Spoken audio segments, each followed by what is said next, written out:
Doctor Yunus sir আসার পর থেকে দাদাবাবুর খেলা শেষ। আগে ভারত ছিল রাজা, আমরা ছিলাম প্রজা, এখন আমরা রাজা, ভারত হইল প্রজা। এদেশের মানুষ ভারতের নাটক বুঝে ফেলছে।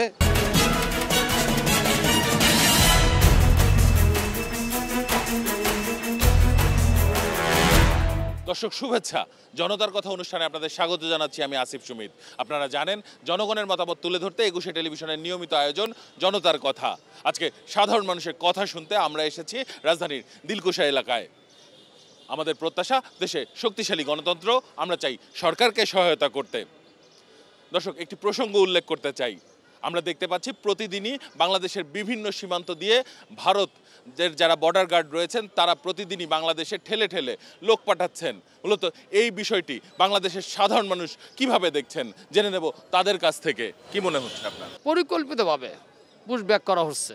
বাংলাদেশের পার্শ্ববর্তী দেশ হচ্ছে ইন্ডিয়া, তো সেখানে ইন্ডিয়া আপনার বাংলাদেশের প্রতিবেশী হিসেবে যতটুকু কাজ করা সেটা না করে উল্টা আপনার বাংলাদেশে বিশৃঙ্খলতা সৃষ্টি করতেছে। ইউনূস সরকারের বা আমাদের প্রশাসনকে হেলামি করার জন্য তারা আমাদের দেশকে অদৃষ্ট করতেছে। আগে ভারত ছিল রাজা, আমরা ছিলাম প্রজা, এখন আমরা রাজা, ভারত হইল প্রজা। সরকারকে বেকায়দায় ফেলার জন্য ভারতের চেষ্টা চালিয়ে যাচ্ছে, এটা আমরা সকলে মিলে প্রতিহত করব। এদেশের মানুষ ভারতের নাটক বুঝে ফেলছে, সেই নাটক আর আমরা দেখতে চাচ্ছি না। তার কারণ হলো বাংলাদেশের লোকজন জানে যে ভারত ছাড়া আমরা চলতে পারবো। ফেসিবাদী সরকার দীর্ঘদিন ভারতের সাথে চুক্তি করে বাংলাদেশে এই দাদাবাবুদের পায়ের নিচেই রাখছে। এখন ডক্টর ইউনূস সাহেব আসার পর, ফেসিবাদী চলে যাওয়ার পর বাংলাদেশের জনগণ এখন মুক্ত। সেনাবাহিনীর সাথে, বিডিআর সাথে এবং পাবলিক, আমাদের সাধারণ পাবলিক ওরা যে দাঁড়ায় রয়েছে, এটি হলো আমাদের সবচেয়ে উত্তম। এবং হাওড়া এলাকা পানি ছাড়েন, এবার বিশাল ফসল হয়েছে। ভারত পানি দেয় নাই, ফসল ভালো হয়েছে।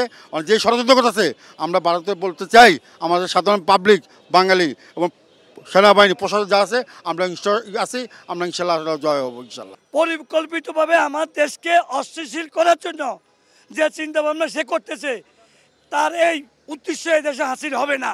আমরা নিরীহ মানুষ, আমরা চাই যেন আগামীতে আরও ভালোভাবে চলুক, উন্নয়ন হোক, ভবিষ্যতে যেন আর কোনো জায়গাঞ্জাম না হোক। আর মোদী সরকার যদি চিন্তা করে যেন আমরা এই বাংলাদেশের জনগণের আমরা মাইরা ফেলামু বা যা করতেছে, এটা আমরা হইতে দিব না। এই দেশের মানুষ সচেতন আছে। এই ডক্টর ইউনূস স্যার আসার পর থেকে দাদাবাবুর খেলা শেষ। প্রতিহিংসার কারণে ইউনূস সরকারকে বদনাম করার জন্য মোদী সরকার উল্টাপাল্টা কাজ করছে। পৃথিবীর বুকে দাবি করে তারা সর্ববৃহৎ গণতান্ত্রিক দেশ, কিন্তু অথচ তারা বিগত 16 বছর যাবৎ বাংলাদেশের গণতন্ত্রকে হত্যা করছে। স্বৈরাচার শেখ হাসিনাকে তারা মূলত সেল্ডার দিয়া বাংলাদেশের জনগণকে নিপীড়িত কইরা বাংলাদেশের গণতন্ত্রকে হত্যা করছে। এখন 5ই আগস্টের পর বাংলার জনগণ আবার জাগ্রত হয়েছে, আবার বাংলার জনগণ এই দেশে গণতন্ত্র উদ্ধার করছে। এখন বাংলার জনগণ এই গণতন্ত্রের জন্য যদি ভারতের সাথে আবার কিছু লড়াই প্রয়োজন হয়, সেটা ইনশাল্লাহ করবে। অনেক ধন্যবাদ আপনাকে। দর্শক, আপনারা শুনছিলেন সাধারণ মানুষের প্রতিক্রিয়া। মূলত ভারতের যে আগ্রাসী চিন্তা, সেটি থেকে আসলে সাধারণ মানুষ পরিত্রাণ চান এবং একই সঙ্গে বাংলাদেশ সরকারের প্রতি আহ্বান তারা যেন এতে ব্যবস্থা গ্রহণ করেন। এখন সাধারণ মানুষের কাছে আমি আরেকটি প্রসঙ্গে যেতে চাই। নিত্যপণ্যের বাজার, যেখানে সাধারণ মানুষকে গিয়ে প্রতিনিয়ত কেনাকাটা করতে হয়, এখন নিত্যপণ্যের দাম কেমন, সাধারণ মানুষ কি মনে করেন? বিগত সময়গুলোতে যে সিন্ডিকেট ছিল বাজার, এখন আর ওই সিন্ডিকেটটা নাই। এখন অনেক কিছু দ্রব্যমূল্য নিয়ন্ত্রণে আছে। চালের দামটা অতি শীঘ্রই যাতে নিয়ন্ত্রণে নিয়ে আসে। 50 টাকা কেজির উপরে যত ভালো চাল হোক, দামি চাল হোক, 50 টাকার উপরে যাতে না থাকে। তেলের দাম বাড়তি আছে, চালের দাম বাড়তি আছে। আমার যে অবস্থা, আমার যে আর্থিক আমি যেটা ইনকাম করি, সেটা দাম এখন হচ্ছে না। এখন বাজারের অবস্থা অনেক ভালো।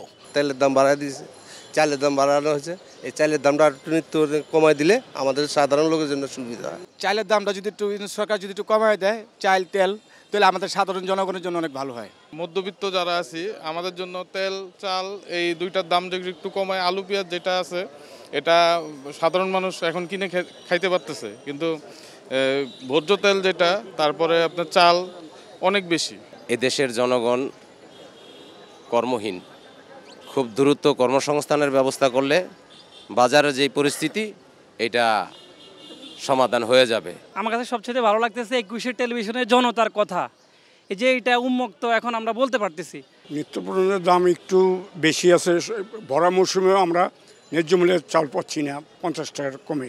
অনেক ধন্যবাদ আপনাকে। দর্শক, আপনারা শুনছিলেন সাধারণ মানুষের প্রতিক্রিয়া। সাধারণ মানুষ, কিন্তু তাদের ভাবনাগুলো অসাধারণ, তাদের চিন্তা অনেক সূক্ষ্ম ও গভীর। দর্শক, জনতার কথা দেখতে প্রতি শনি, রবি, মঙ্গল এবং বুধবার চোখ রাখুন একুশে টেলিভিশনে। সঙ্গে থাকবো আমি আসিফ সুমিত।